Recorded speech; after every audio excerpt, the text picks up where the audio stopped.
Good morning and welcome to Edge Hill University. The ceremony will start shortly.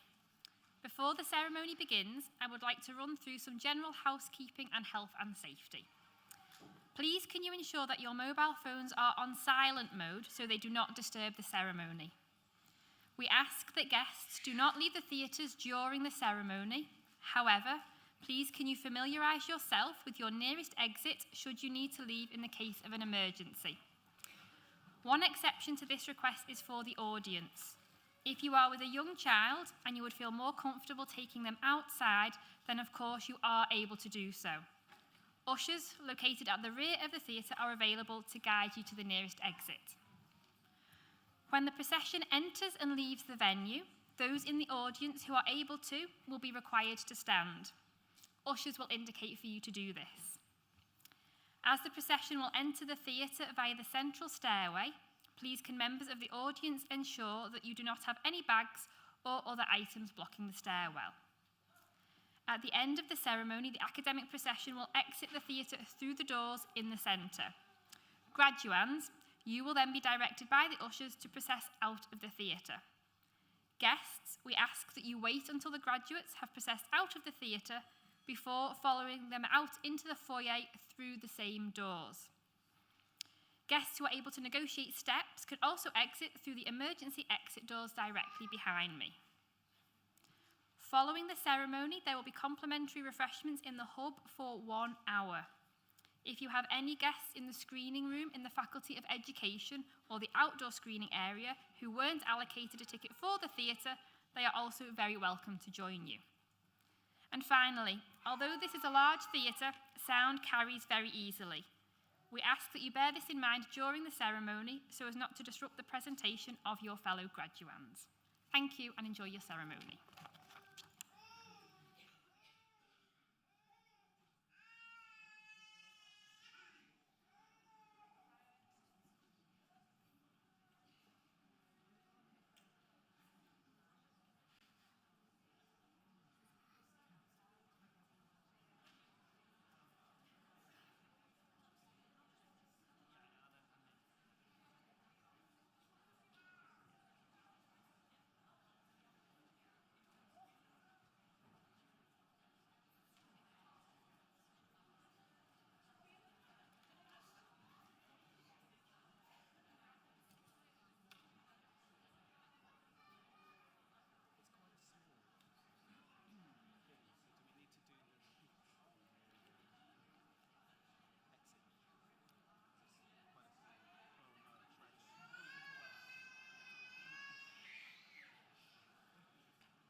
Good morning. My name is Clive Elliott, Pro-Chancellor and Chair of the Board of Governors, and it is my pleasure to declare this congregation open.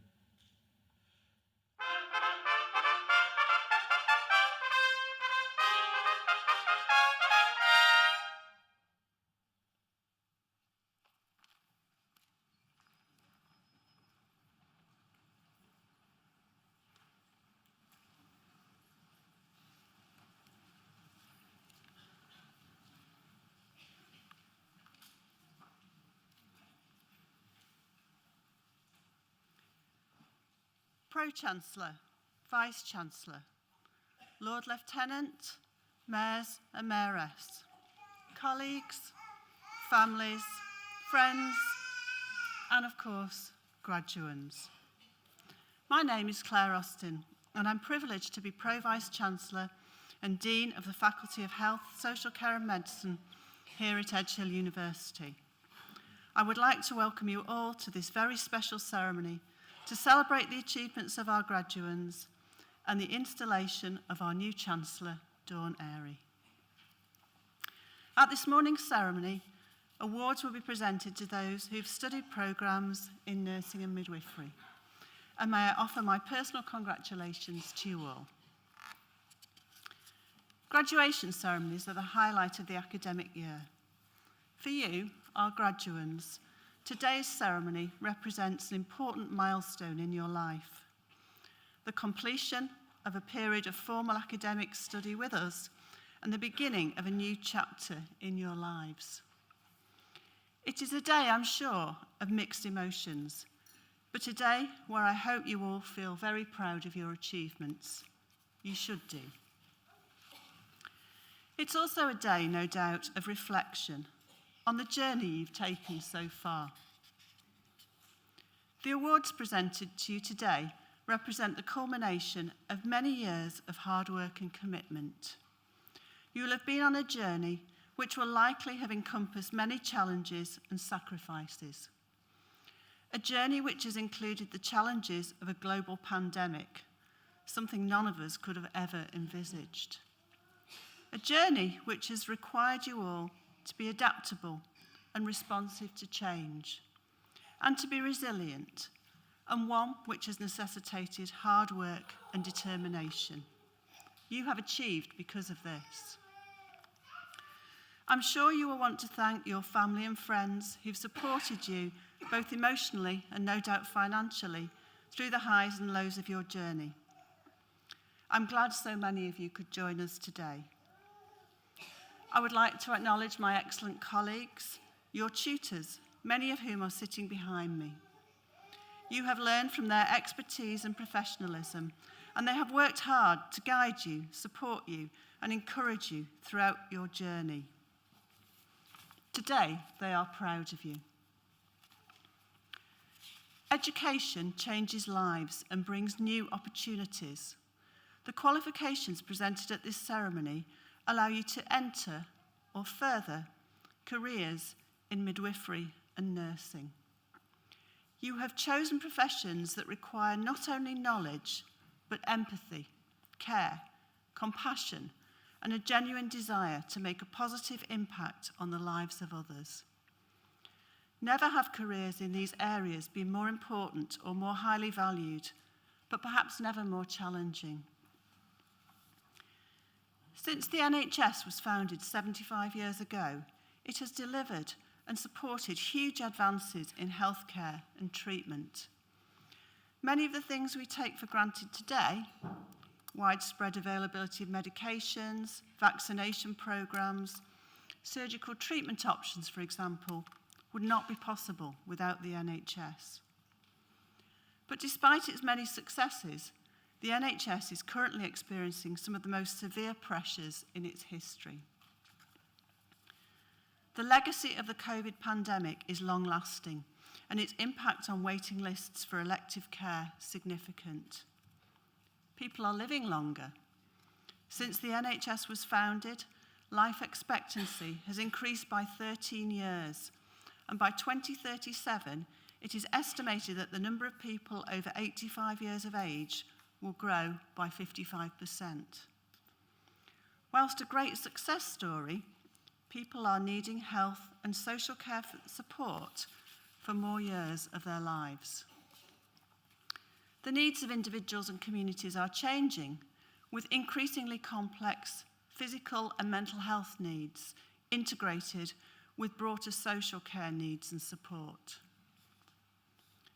Rising demand for services, different population needs, coupled with financial constraints and workforce challenges, are placing significant strain on healthcare services, underpinning the need for change. Health and social care commissioning and delivery is changing. It is becoming more integrated, with new models of service delivery, an increased focus on prevention, more personalised care, community care, and an increased use of digital technology. Further development and adaptation to meet our changing population needs will not be possible without an appropriately skilled workforce who, in the face of change and challenge, continue to put people at the centre of everything they do. You are that workforce. You are the future of health and social care. We will all need your help at some time in our lives. The changing health and social care landscape will bring you new opportunities, but it will require you to embrace a culture of continuous learning and development. Some of you may choose to undertake further study with us to gain additional qualifications. We would be delighted if you did. As a professional working in health and social care, you cannot stand still. You will need to be responsive to, indeed be a leader of change. You will need to question and to have the ability to innovate. It will not always be easy, and you will need to be resilient to cope with the many challenges you will face. You have already shown you have these skills and attributes. And we have worked hard to equip you with the skills for working in the health and social care environment of today, tomorrow, and the future. In my opinion, it takes a very special kind of person to work in health and social care. And whilst it won't always be easy, you will have rewarding and successful careers, and ultimately, you will make a real difference to people's lives. As you leave this ceremony, you will enter a new phase of your professional life, and you will represent the alumni of Edge Hill University. We are proud that you will be our ambassadors. Thank you for studying at Edge Hill. You have achieved a great deal so far, and we are extremely proud of you. Enjoy your celebrations. You have deserved them.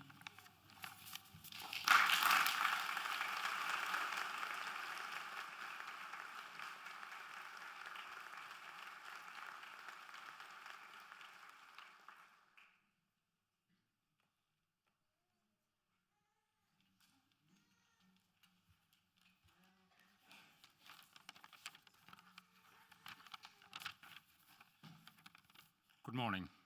Pro-Chancellor, Lord Lieutenant, Mayors and Mayoresses, colleagues, friends, graduands, family and guests. Today represents a most important event in the life of this university, your university. The installation of only our second ever Chancellor, the incredibly talented and internationally acclaimed Dawn Elizabeth Airey.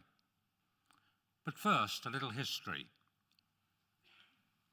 Close your eyes and let me take you back 151 years.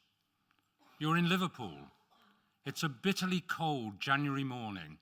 Snowflakes are falling on the damp steps leading up to the Walker Art Gallery. You hurry indoors in your finery, waistcoats, tails, stovepipe hats for the men, flowing dresses, tailored jackets, and feathers for a much smaller number of women. Inside, 1,000 people, a loud buzz of conversation, serving staff passing amongst them, trays laden with the finest produce and some specially imported French champagne. You're there as a guest to witness a celebration of the opening of a university, the first red brick university. And it's not this university. but in the far corner of that grand hall, 7 men are in earnest conversation, appreciating what the University of Liverpool will go on to achieve, but also conscious that there is more to be done, more to provide opportunities to support the emergence of a professional class of women and to meet the challenges of universal schooling introduced in the 1870 Education Act. 19 days later, those 7 philanthropists meet again and resolve to create a higher education institution for women and outwith of the control of the church. And exactly 3 years later, on the 24th of January 1885, another celebration has taken place at the Walker Art Gallery. The name, Liverpool Undenominational College, for those of all religions and none, is cut, chiselled into the old red sandstone pillars on Durning Road. And George Trevelyan, the Chancellor of the Duchy of Lancaster, steps forward to cut the ribbon and pauses and refuses to sanction such an ungodly name. Hurriedly, the district signs are lifted from the end of Durning Road and they're placed in front of the carved inscription, and the Liverpool Undenominational College becomes Edge Hill College, and that is how we were born. 41 women pioneers crossed that threshold. Characterized by their radicalism, they educated children from across the city and beyond. They taught dock workers to read and write. And they adopted the colours of the suffragette movement, green, purple and white, though they replaced the latter with gold 5 years later because they wished to be considered enlightened rather than pure. By 1892, 7 years later, only 2 institutions offered honours degrees to women teachers, Edge Hill and Cambridge, though disgracefully, women were not allowed to fully matriculate at Cambridge until 1948. The partner of and the driving force behind the first Labour Chancellor, Ethel Anakin, was an Edge Hill graduate. Helena Normanton, the first woman to prosecute a murder trial at the Old Bailey and a founder of the University of Sussex, was an Edge Hill graduate. Margaret Blenkinsop, the first female director of education, was an Edge Hill graduate. Sue Smith, with over 90 women's international soccer caps, is an Edge Hill graduate. And in 2018, we added another name to that illustrious list when Dawn Airy accepted the award of Doctor of Arts honoris causa. Dawn Airy is a lauded executive and global name in broadcasting, media and sport, working across the United Kingdom, the United States and Europe, but her roots are much closer to home. Dawn was born in Preston to Lancashire parents and Liverpool grandparents. Educated at the local comprehensive, Dawn was an exception to the rule, gaining a place at Girton College, Cambridge to study geography, a good choice. In 1975, Dawn joined Central Television as a management trainee, where her talents were soon recognised. Before reaching the age of 30, no pressure, Dawn had risen to be Central's Director of Programme Planning, and 4 years later, she had full responsibility for all of ITV's daytime and children's programmes. Within a year, she became the controller of arts and entertainment at Channel 4, taking control of programming at Channel 5 2 years later, and becoming that channel's chief executive in the year 2000. The success of the challenger channels led to speculation that Dawn would take global responsibility for ITV as its chief executive. But true to her challenger status, she moved to Sky B, running everything but Sky Sports. And as they will soon discover, that was also an oversight on their part. After a brief spell back at ITV, Dawn rejoined Channel 5 as chair and chief executive, moving on to the global broadcasting giant RTL in 2010. 3 years later, Dawn joined Yahoo, the pioneering internet company, before moving on to be chief executive of Getty Images, the world's largest provider of stock imagery. Exhausted? There's more. Dawn's interest in and commitment to the creative industries extends beyond her media roles. She has chaired the National Youth Theatre for 2 decades, giving her an address book almost to die for, and holds a wide range of non-executive roles. but perhaps her greatest recent achievement is as the chair of the Women's Soccer Super League and Championship, earning women's football a broadcasting contract with BBC and Sky, professionalising the sport, and putting in place the building blocks that allowed England's women to take home the first piece of international soccer silverware since the Men's World Cup in 1966. 57 years ago? All of us are privileged to be here today, and we now know a little more about the university and about our incoming Chancellor. Given our past and our present, we wish to appoint a woman. We wish to appoint an advocate. We wish to appoint a successful role model. We wish to appoint someone who is internet savvy, known and respected in both sport and the media.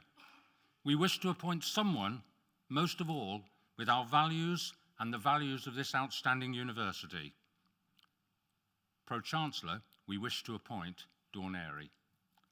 Pro-Chancellor, Deputy Vice-Chancellor, Pro-Vice-Chancellors, Lord Lieutenant, Mayors and Mayoresses, colleagues, friends, soon-to-be graduates, family and guests, it is my honour and my great privilege to present Dawn Elizabeth Airey for installation as just the second ever Chancellor of Edge Hill University. Congratulations.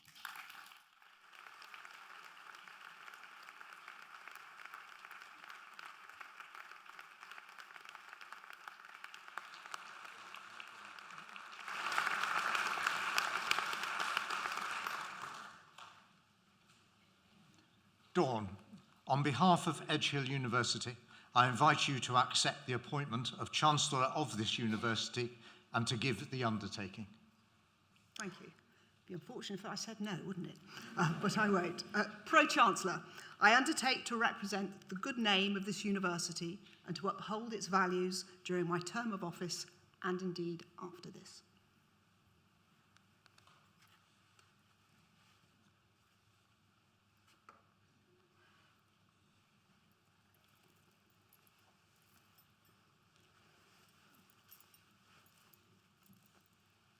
Fun bit, the hat. I shouldn't say, but I tried this on in rehearsal and it was big and it came right over my face, but hopefully that won't happen.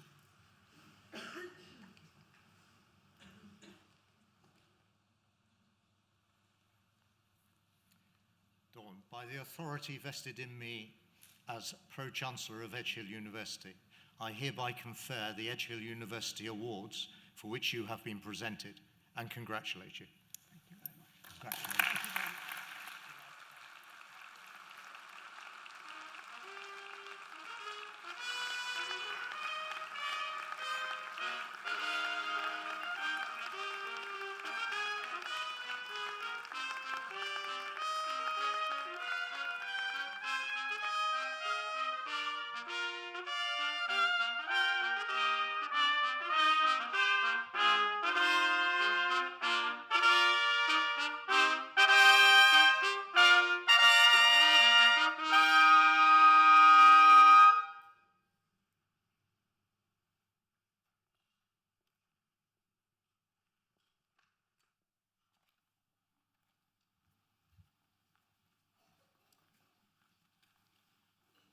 Good morning.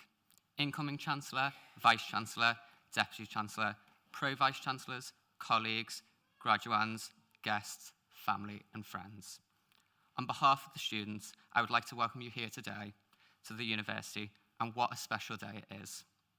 It is a genuine pleasure and absolute honour for me to be here to congratulate and celebrate all the graduands for their hard work and dedication over their time spent at Edge Hill, as well as to welcome and celebrate Edge Hill University's new Chancellor, Dawn Airey. When I was initially asked to speak today, I was provided with an extract from a predecessor, and he seemed keen to lobby the university for a new SU building. I'm not going to do that today, but he will be happy to know that we have a wonderful new SU building coming in September 2024. However, today is more importantly about celebrating and recognising the achievements of you, the wonderful nurses and midwives.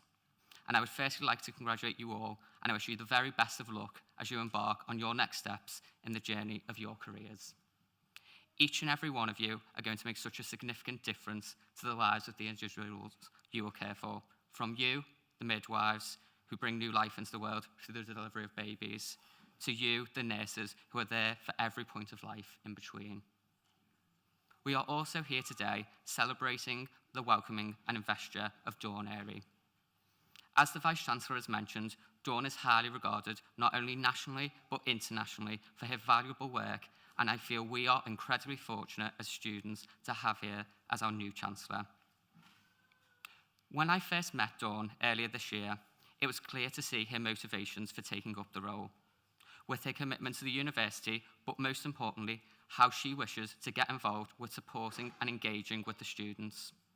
This is through her own best interest of wanting the university to be the best it can be, and I know we as students are very much looking forward to working with you, Dawn, and I would personally like to welcome you to the university and every success in your role. Finally, I'd like to say thank you to the Directorate team for asking me to speak today on behalf of the students, and to the graduates. Have an amazing day, enjoy every second, take lots of photographs. Beside the lake is the best spot, and enjoy the delight of your graduation box. Thank you very much.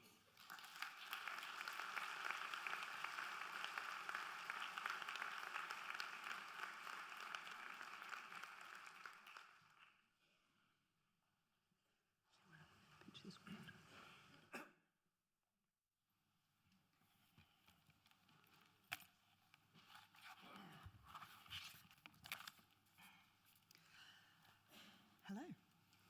John, thank you very much for that generous and exhaustive introduction. I have to say, when you said to everybody, close your eyes and think back 151 years, I wanted to shout out, I'm not that old. Then, of course, he went into the very important and relevant history of this great university. And when I did listen to that list of things that I've done, I was quite exhausted, really. I've been around for a bit, but I've done a lot of things. And I sort of like to think that I'm a Generation Alpha, Gen Z, however you refer to yourself, because I've had a lot of roles, and actually it's predicted that the average number of roles that you graduands will have, even though you've done very specific degrees, will be between 6 and 8. So I like to think that I was slightly ahead of my time. But today is not about me. I'm really just a warm-up to the main event, which is all of you and your amazing achievements. You're about to be graduates. That's a big deal. It's a day of celebration and quite clearly pride for you and for those who've supported you to get to this point. Your friends, your teachers, your lecturers, your partners, your family. And I look at this audience and I was watching you come in and I saw pride, I saw smiles, I saw happiness, I saw finery. And I see a sea of people who've influenced and supported you and almost inevitably made sacrifices to help you get to this moment. And as you know, and if you don't, then you're going to learn that success is very rarely a solitary achievement. But like I said, today it's about you. This is your graduation. And it's one of those events that you will remember forever. And now, even I can remember my graduation. It was a long time ago, and considering how hard I celebrated, I have to say it's probably a testament to my liver, or maybe youth, that I can remember it. So, congratulations, you've done it. All those years, the assignments, the all-nighters, the laughters, you've really earned your degrees, especially, and Claire referred to it in her opening comments, that you powered through, many of you, through your first year under lockdown restrictions. That was unbelievably harsh, but you persevered, you showed resilience. Well done. And whilst I don't know you all personally, I do know from observing my own children, Dulcie and Matilda, who are here today with their other mum, Jackie, my wife, just how hard exams are today, and so much harder than when I was studying in the 80s. I'm now your Chancellor, only the second one this amazing institution has had in its 138-year history. And I'm following in the footsteps of the esteemed psychiatrist, Professor Tanya Byron. She told me what an impressive seat of learning Edge Hill is, and the honour she felt being the Chancellor for a decade. And I want to thank her for her contribution to this esteemed university. And I was absolutely thrilled and delighted and to be honest, humbled to be asked to take on this role. But I have to be honest, I'm a northerner. I did pause and ask myself, why did I want to do this? After all, I am actually quite committed with my theatre, with football, with my production interests, and I've got a young family. But the simple reason for accepting was because saying no to John and Linda, believe me, is impossible. But seriously, the role was irresistible. And, you know, if you are offered something that's irresistible, you don't resist. I also like a little bit of dressing up, and actually this is really rather nice and it fits perfectly, and it's not too heavy, and who doesn't like a bit of purple, and it's suffragette colours, you know, tick, tick, tick. So what were the irresistible reasons for me to take this role? I love history. The fact Edge Hill was the first non-denominational teacher training college for women was really important. And building on the work of pioneers is an absolute privilege. And as John reminded us, there have been an extraordinary number of pioneers through these doors. Who knows? There may be extraordinary pioneers in this room. I hope so. And I'm also a bit of a feminist, which is why I chose to go to Girton College, Cambridge, the first female college at Cambridge University. And I love the fact the history of the university continues to explore themes of social justice in its research and public engagement.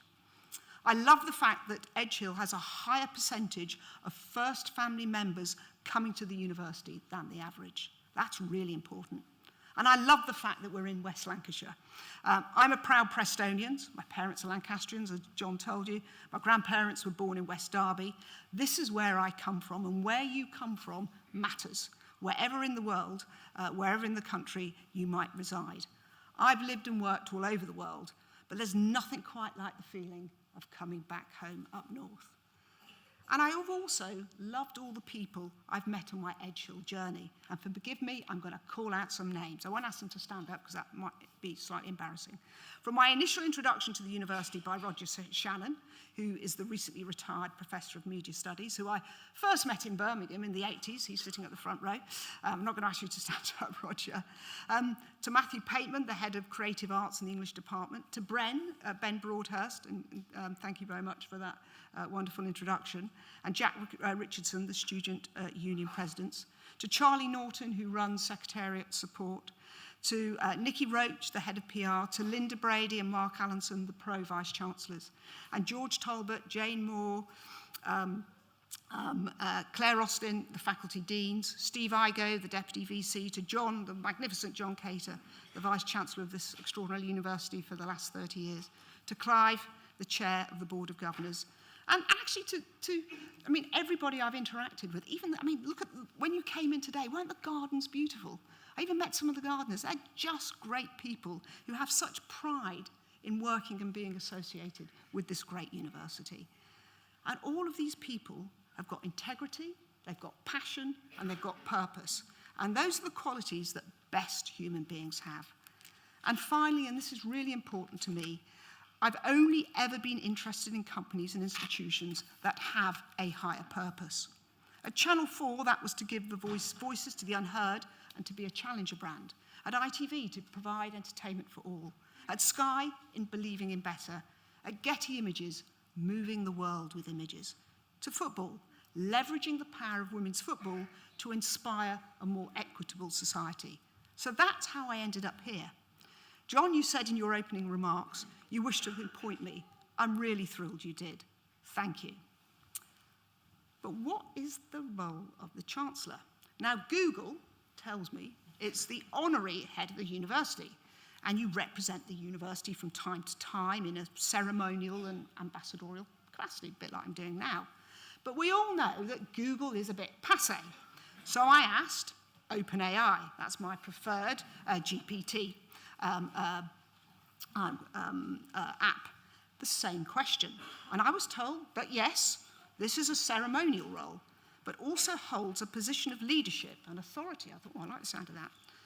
But with fun and rewarding elements to it. And I really like that description. So here I am, dressed in robes in one of, well, I say it's hot. It's warm today, at least it's not raining, but you know, it has been a hot old June, about to preside over my first graduation ceremony. Those are other people's interpretations of the job. Mine is really simple.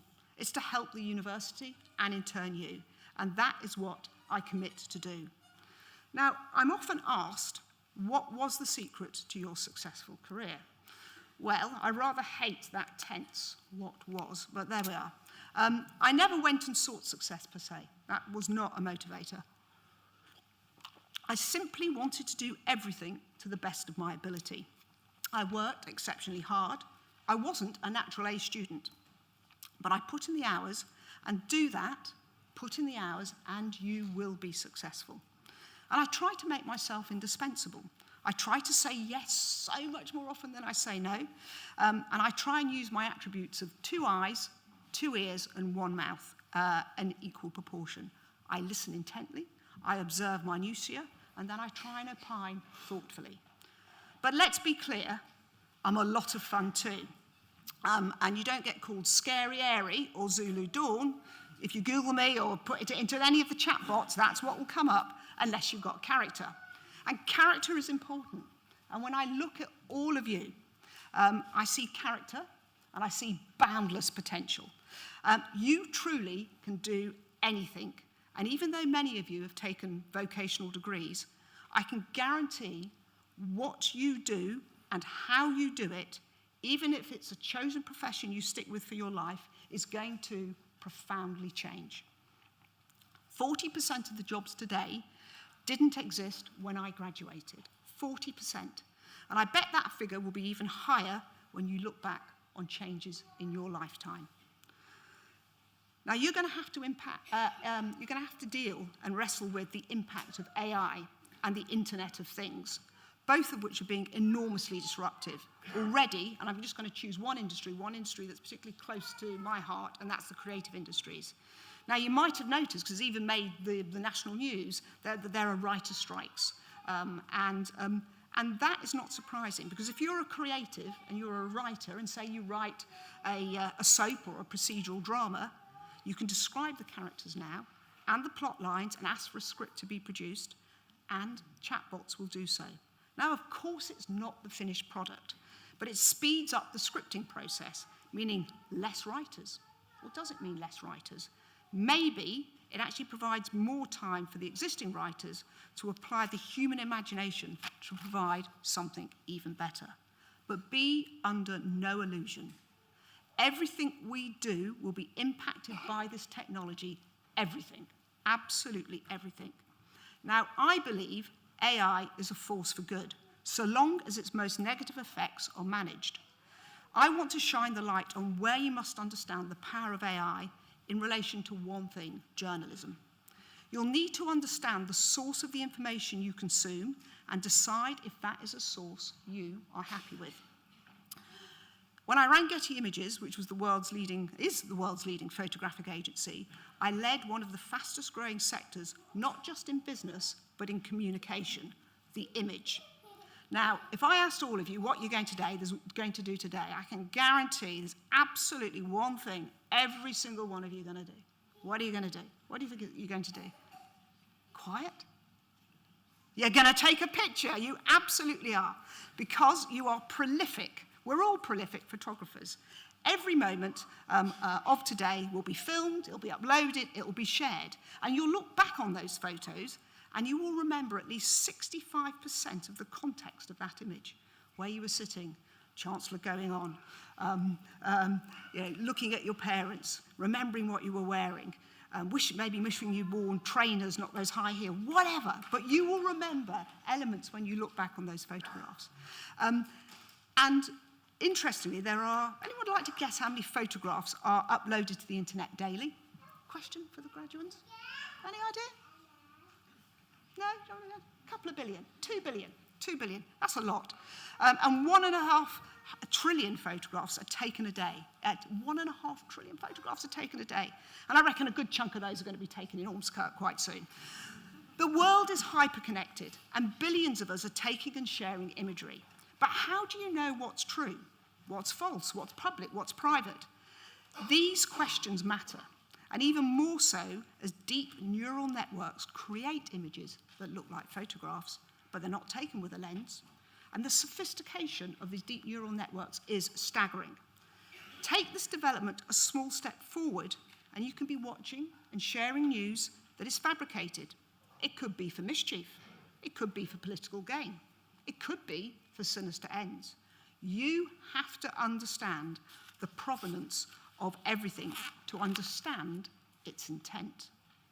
Now, ChatGPT has the tiniest of disclaimers at the end of its answers. Even those answers are extremely good. And it says, it may produce inaccurate information about people, places, or facts. Great that that disclaimer is there. Bad that it has to be there too, as what you've read could be complete and utter rubbish. And that's a global issue. That's a societal issue. That's a political issue. That's an educational issue. But it's your issue. Think about the world you want to grow up in and demand better. Understanding provenance is essential. Without it, I think as a race, we're severely challenged on every societal, economic, and geopolitical level. Combine that with the challenges that my generation have left you with, an ageing population that looks to the state for more support as we live at least 13 years longer, the highest national debt since the war and the need for higher taxes, and of course the global climate crisis, and you've got the right to be really quite angry. But what I'm hoping is that at Edge Hill, you've challenged each other, that this university experience has been a space where you've explored radical ideas, where debates were never closed down, because as you embark into this next phase of your life, into a world far less certain than the one I entered, you're going to need agility. And I know you have it. And when I look at you, and I look at my children, I have to say you're so much nicer as a generation. And that's progress. Purpose and meaning is so much more important to you. And I observe Gen Zs and Centennials being less about me and more about what can I do for you, whether that's broader stakeholder groups, whether that's friends, that's co-workers, that's customers. You are change makers, and personal gain, I've observed, is not really a primary motivator. That is unbelievable societal progress. And I saw last summer the power of women's football to change educational policy. After the Lionesses won the Euros, they wrote to the Prime Minister demanding girls have equal access to play football in schools as boys. And I think that was actually one thing that Liz Truss got right, and the government agreed. And it was an amazing moment, and it was a selfless ask. Hot off winning the only bit, as John said, of international silverware since 1966, what did the Lionesses do? They focused on inequality. Now, I chaired the Women's Super League and the Championship for the FA, and like this role, it's an absolute privilege. And at the FA, we know that leveraging the power of women's football will, indeed is, inspiring a more equitable society. Girls can aspire to be professional football players and have a pathway to do so. Women's sport is a really serious business. Unlike the world a family relative of mine grew up in the 1920s. She was named Alice Kell and captained the Dick Kerr ladies team, which was the most successful women's club in the country. And they were so successful that they and all women were banned from playing football in FA grounds for 50 years. And it was only in 1972, that ban was lifted. So the Lionesses built on a long tradition of pioneering female footballers before then, and that is progress. And we all stand on the shoulders of generations past. But the world has moved on now, and has moved on in a good way. If a young woman wants to play football, she's not considered a lesser footballer than a male counterpart. But there's a long way for women's sport to go from its current 1 billion revenues for sponsorship and broadcast, 1 billion globally for sport in total. I could ask you to guess what the male equivalent would be, but it's so enormous I doubt you would get it. Male sport attracts $500 billion in commercial revenues. Women, 1 billion. What do you see when you hear those statistics? I hear and see a massive opportunity. And it's also really joyous to see now that little boys wear football shirts with their heroine numbers on. 7, Sam Kerr. 6, Leah Williamson. Good grief, we even had Kim Kardashian make a surprise visit to an Arsenal match with her 7-year-old son wearing a Katie McCabe number 15 shirt. That's progress. But a revolution is happening on and off the pitch. Football, like photography, is a universal love. What we're seeing is a more inclusive society where men and women are taken equally seriously. There's a lot more to do on being truly diverse in representation. But again, this revolution is being led by you, the millennials, the centennials, who won't be contained by past prejudices, nor must you be. You shine a light on injustice, on prejudice, on inequality. You have a global voice, keep using it for good. You have a lifetime of discovery, growth, and empowerment ahead of you. Make your life add up to something that is bigger than yourself. This is a revolution that's happening. You're truly the most educated, empowered generation. The world of hyper-interconnectivity has given you this ability and this opportunity. Your professional opportunities are truly boundless. Companies can't survive by doing what they've always done. And the best companies and industries will always value innovation, forward thinking, curiosity, and disruption. And I see that everywhere in this generation, and I see it everywhere when I look up here. I'm truly optimistic that the world is going to be a better place because of you. As a world, we need compassion, we need kindness, and we need smarts. I hope Edge Hill has set you up for the success you want and the world needs. Congratulations and thank you.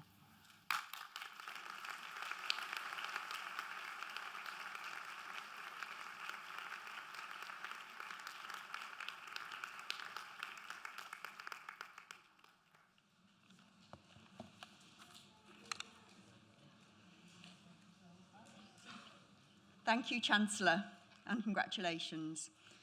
One more short but very important thing before we get to all of you. Each year, working in partnership with the university, the Students' Union invites nominations from students to recognise those staff, both academic and support staff, who've made the greatest difference to their time at university. And each year they receive hundreds of nominations from students wishing to recognise the impact staff have had on them. This year was no exception. From the hundreds of nominations, just a handful of awards are made, and the work of these exceptional colleagues is recognised at these ceremonies. And today we recognise one of the lecturing heroes in the Faculty of Health, Social Care and Medicine. And I'd like to invite Antoinette Mapesa, the Vice President of the Students' Union, who will actually present the award. Of this colleague, the students say she is an incredible lecturer, always engaging and funny, and she makes students excited about going to lectures. They love listening to her stories and her expansive knowledge of the subjects she teaches. Her lectures are always interactive with lots of opportunity to ask questions and engage. She is friendly and approachable and makes students feel that she is actually happy when they ask her for support with their learning, as she appreciates them having a passion for learning themselves. She goes above and beyond, not only with the teaching, but in fostering a positive environment for learning. She is apparently the best lecturer.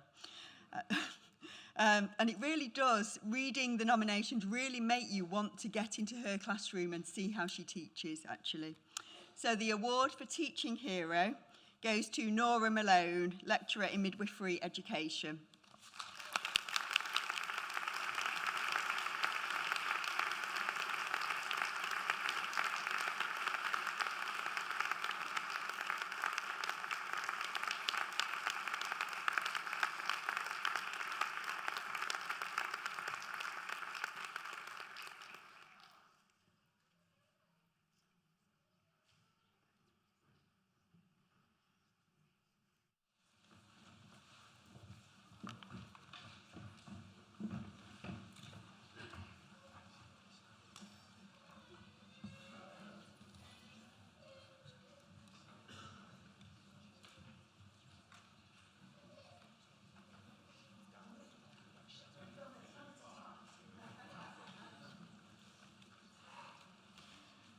Chancellor, on behalf of Academic Board, I present students who are candidates for awards today.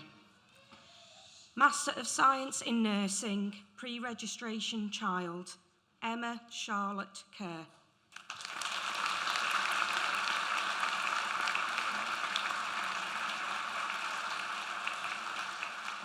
Sarah Jane Lally.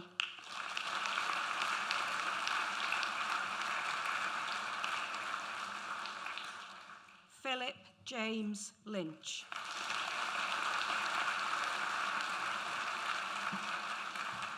Emily Rebecca Trow.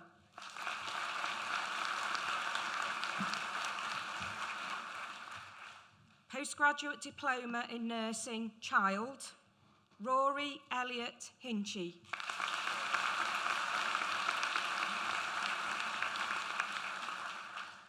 Bachelor of Science with Honours in Midwifery, Sarah Jane Ainsworth.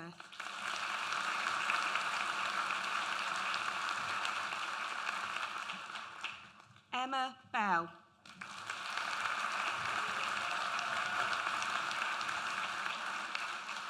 Rachel Bond.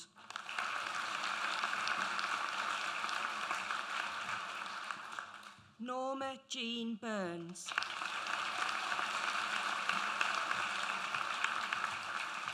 Lisa Suzanne Callister.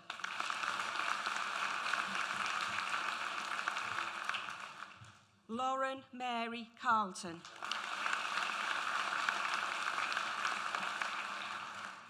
Caitlin Grace Chandler.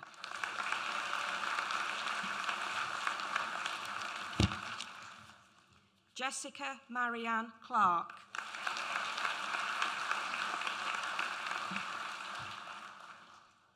Olivia Coulthard.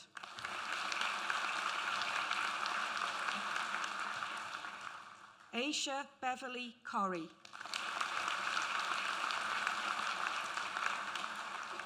Rebecca Molyneux.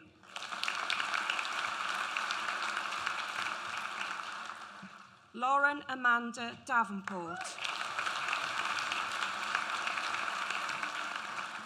Nicola Ann Disley.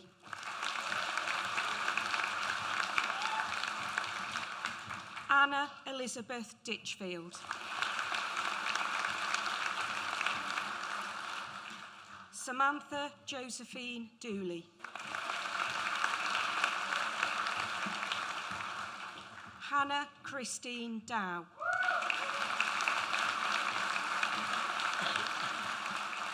Molly Jane Edelston.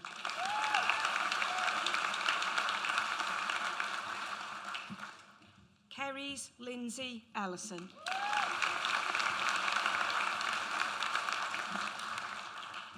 Robin Louise Ireland.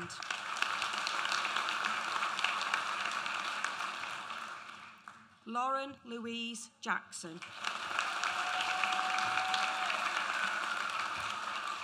Stephanie Louise Kay.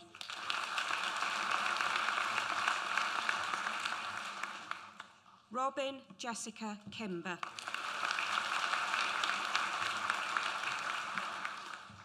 Phoebe Olivia Liversage.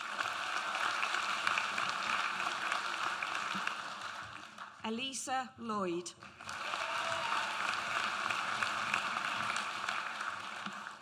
Jennifer Louise Logan.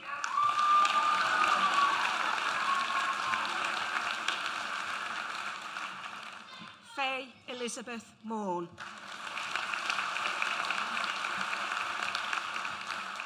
Jackie Marie Maxwell.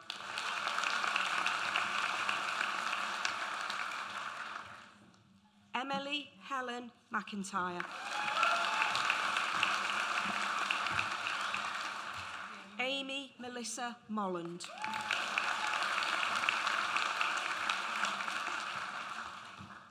Eleanor Murphy.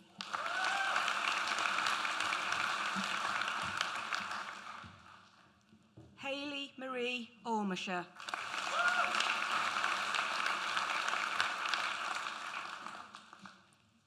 Eden Lucia Palomba.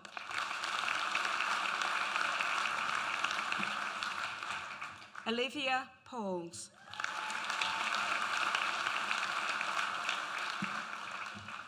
Sarah Louise Pickering.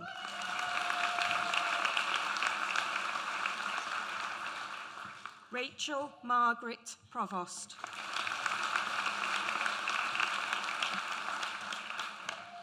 Sydney Jane Ritson.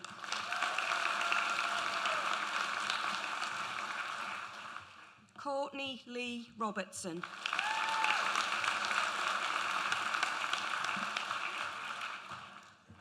Ebony Romeo.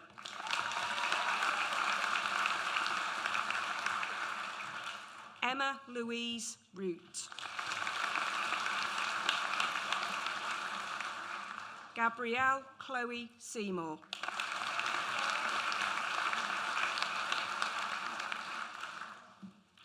Chancellor, the following candidate has been awarded the Study Prize for achieving the highest overall average percentage mark of the graduating cohort in the Faculty of Health, Social Care and Medicine. Drew Shackleton.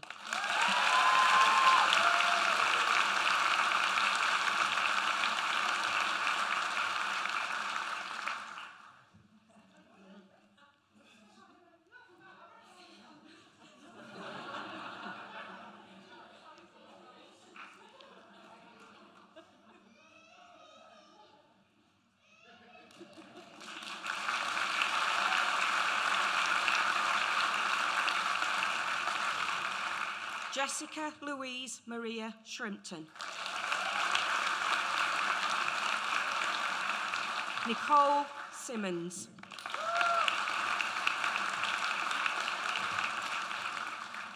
Lauren May Toller.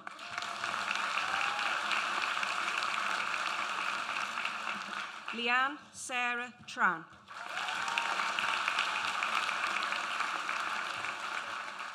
Megan Sophie Marie Walpole.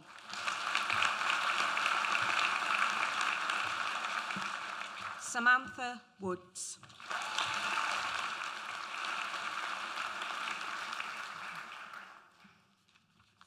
Bachelor of Science with Honours in Nursing Child.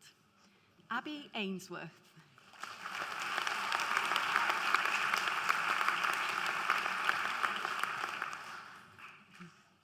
Molly Ann Anderson.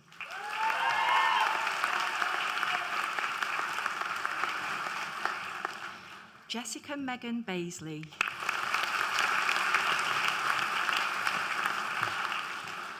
Maya Antonia Benham Roberts. Chloe Bingham.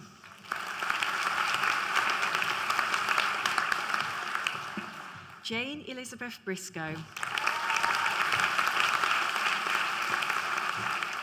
Jordan Louise Brown.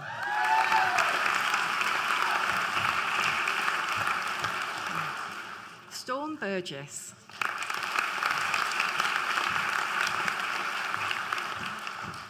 Emma Catherine Calderwood.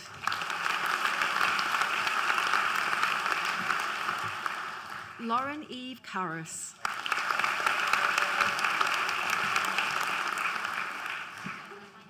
Tyler Lynn Kavanagh.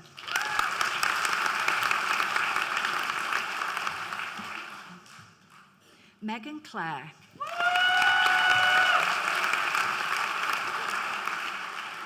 Gemma Cleaverley.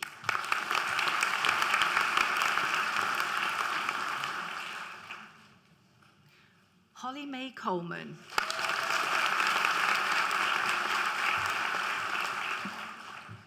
Rebecca Catherine Cook.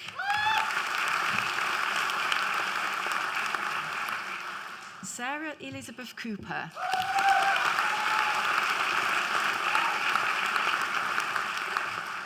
Abby Susanna Coppack.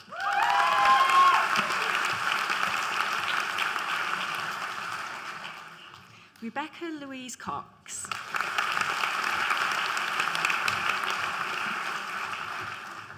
Tony Lee Craig.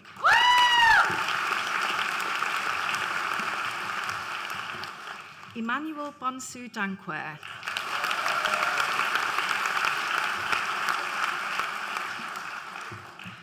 Denise Davis.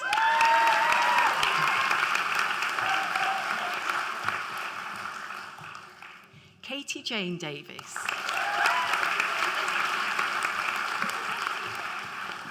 Molly Jane Dawson.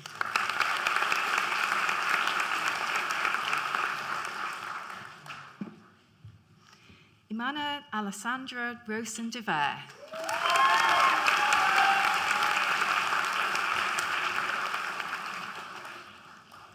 Saskia Darby.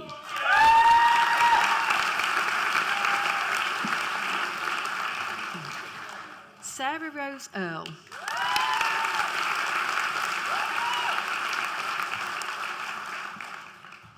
Victoria Jane Eaton.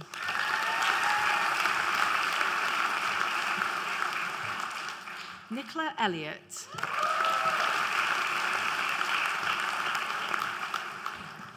Charlotte Entwistle.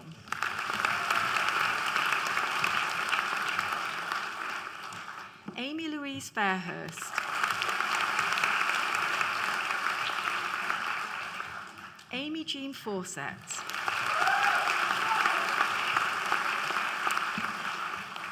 Lucy Fisher.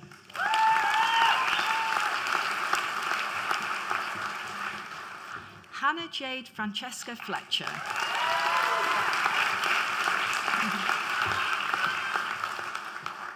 Claire Giblin Jones.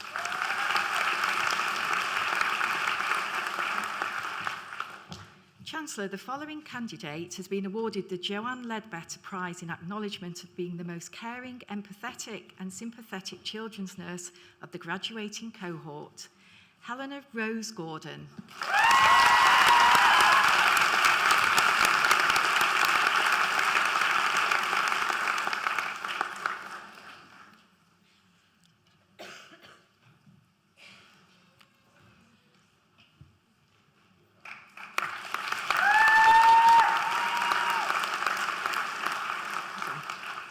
Chloe Graham.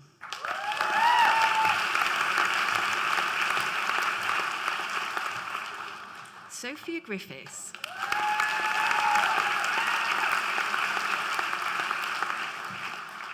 Mia Catherine Grimes.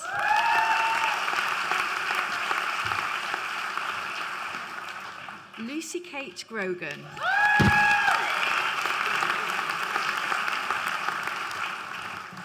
Annabelle Rachel Haldenby.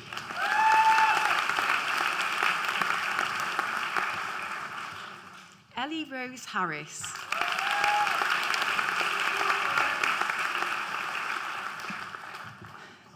Melissa Pauline Haywood.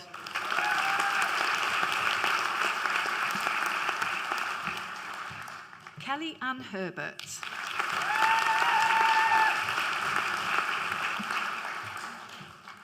Talia May Hollett.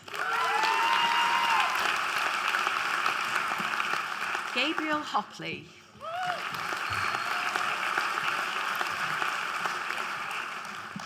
Charlene Emma Hughes.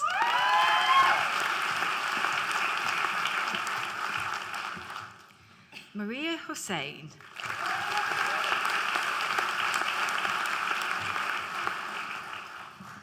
Holly Maria Jackson.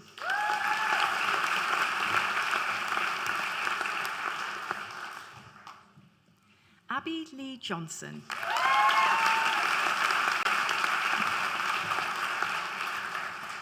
Amy Margaret Jones.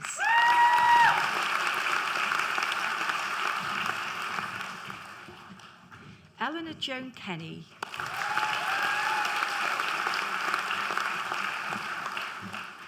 Molly Jo Kinsella.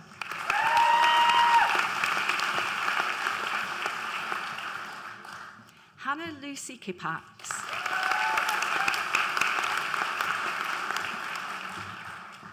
Zoe Kathleen Lahey.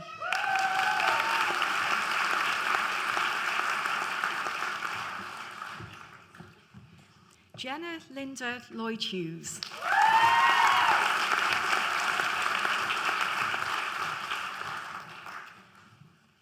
Emma Jane Lumley.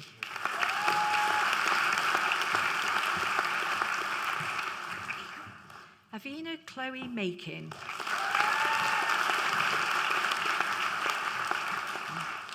Abigail Sarah Marsh.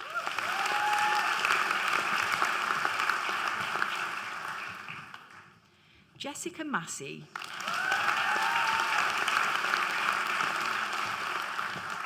Sarah Mary McCarthy.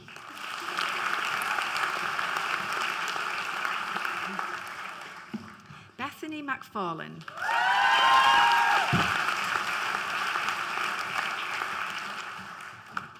Grace McEwen.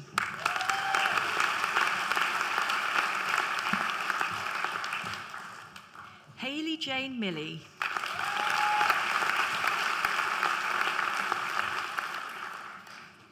Kelsey Sue Monks.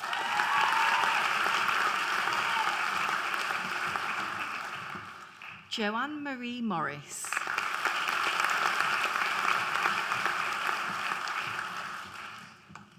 Kelly Elizabeth Morris.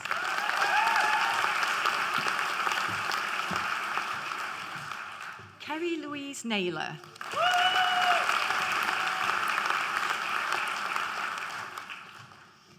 Emberley Lentley Underhillova.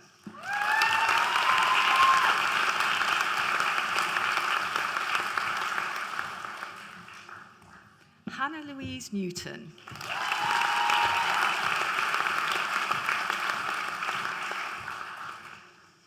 Sean Peters.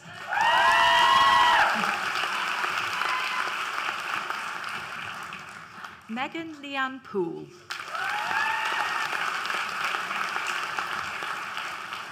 Saskia Faye Prescott.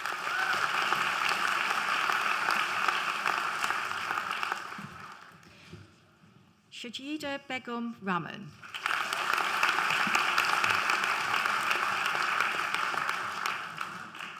Isabel May Randall.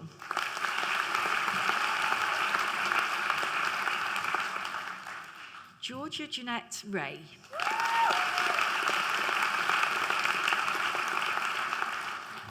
Abby Olivia Linda Rimmer.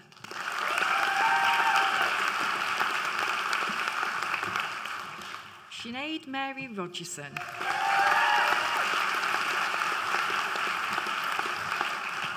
Claire Louise Romano.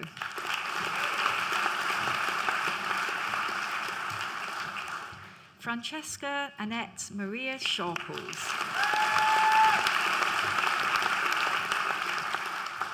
Emily Jane Spencer.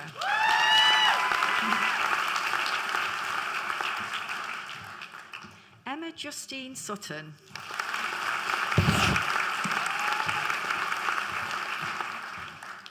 Zoe Jo Michelle Thomas.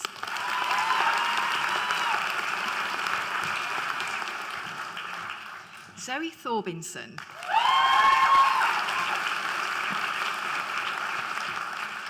Bryony Lee Tong.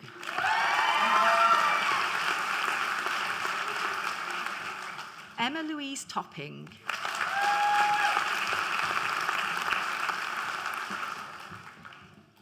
Jodie Elizabeth Tremarco.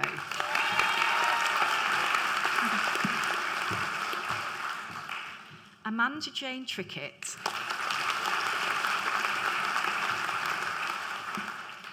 Emma Louise Wheat.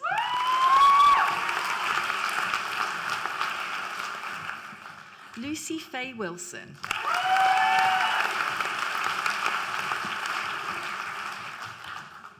Sophie Wilson.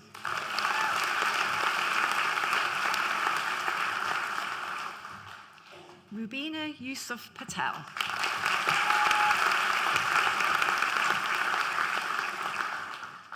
Bachelor of Science with Honours in Nursing Children's, Becky Jo Allen.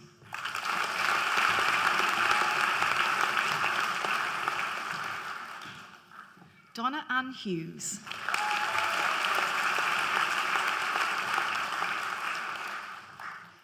Sauna Patel.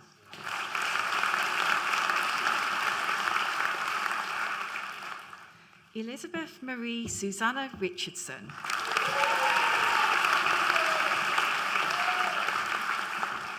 Ellie Stevenson.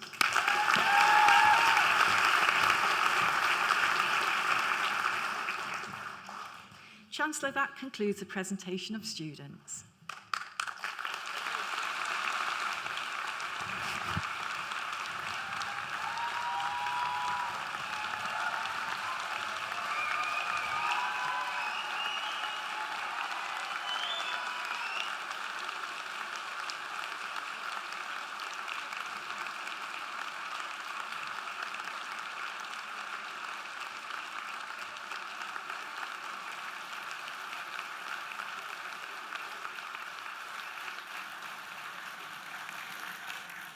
Okay, well, thank you. Thank you. You are the first cohort of graduands that I've made graduates. So you really are my first. I'm going to cherish and love you all forever a bit more. But you're not yet graduates. I've now got to say a few words which makes you, confers your degrees on you. So, by the authority invested in me as Chancellor of Edge Hill University, I hereby confer the Edge Hill Awards for which you've been presented and congratulate you all. You are now graduates. You can raise your hats. Go well, Ricky.